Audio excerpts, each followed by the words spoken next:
1983. My parents meet in a Korean studies class at George Mason University. My mother, she signs up to learn more about her culture. My father, he signs up to earn an easy A. My father comes from a world with handlebars attached to his pillow so that he can hold on to his dreams at night. And when he sees my mother for the first time in that classroom, he reaches for his pillow because she's someone he could only dream of. He stands there with a smile so wide that it looks as if fish hooks are pulling up the corners of his mouth. After class, he offers to walk her to the bus stop, and she replies, "I have a car." He continues to pursue her by trying to connect the dots, but he doesn't know what direction to go in first. All he can do is shout and hope that his echo reaches her. My mother is a dancer. She is trained in traditional Korean dance. My father is an athlete. He's a black belt in Taekwondo. 1987. My father moves to North Carolina, holding on to his dream of opening up his own Taekwondo school. He finds a room behind a shopping center. Surrounded by debris, it looks like an abstract painting. To an untrained eye, it appears to be a mess that a child had made.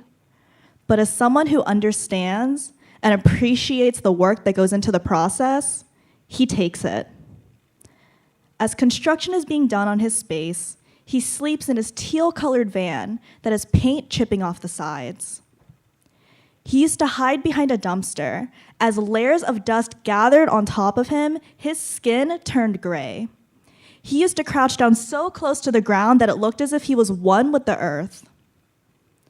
He survived like this for a month.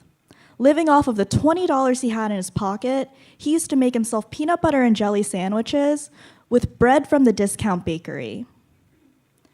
Nights grew colder, and as a treat, he walked over to the Chinese takeout restaurant a few units over. He managed to pull together 75 cents to buy himself a single cup of hot and sour soup. Renovations on his tojang were finally complete, and it no longer felt like time was standing still. He gathered all the money from students who paid early enrollment fees and invites my mother to perform at his grand opening. He pays for her plane ticket and her hotel.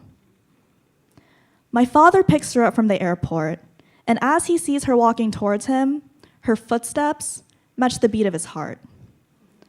It's as if he finally connected the dots and created an outline of them together.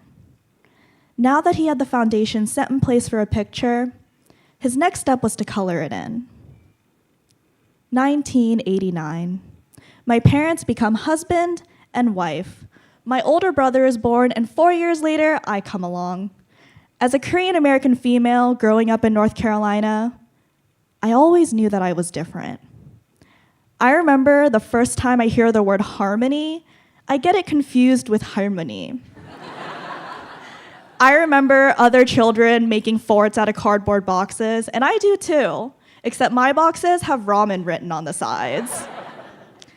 I remember a girl coming up to me, twisting her blonde curls around her index finger, chewing her bubblicious gum and asking, so are you like from the good Korea or the bad one?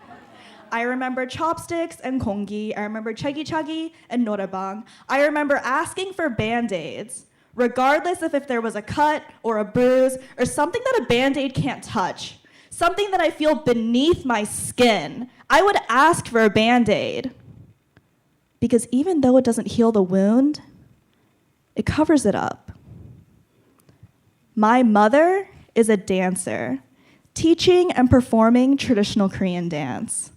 My father is an athlete. He's a 9th degree grandmaster. I am now a senior at George Mason, the same university where my parents met. I am the president of the Korean American Student Association, secretary of a Taekwondo team, and youth outreach coordinator for Korean Americans for Hillary.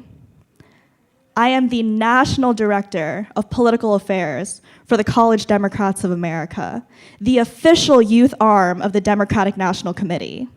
And I am proud to be a member of this executive board, to be a member of this party, and to be a member of this organization. I am proud to be a Korean American. But when this organization releases a diversity and inclusion plan that doesn't include Asian Americans, I begin to ask questions. Why are Asian Americans the fastest growing minority in this country, and yet we are left out of a plan whose name states diversity and inclusion?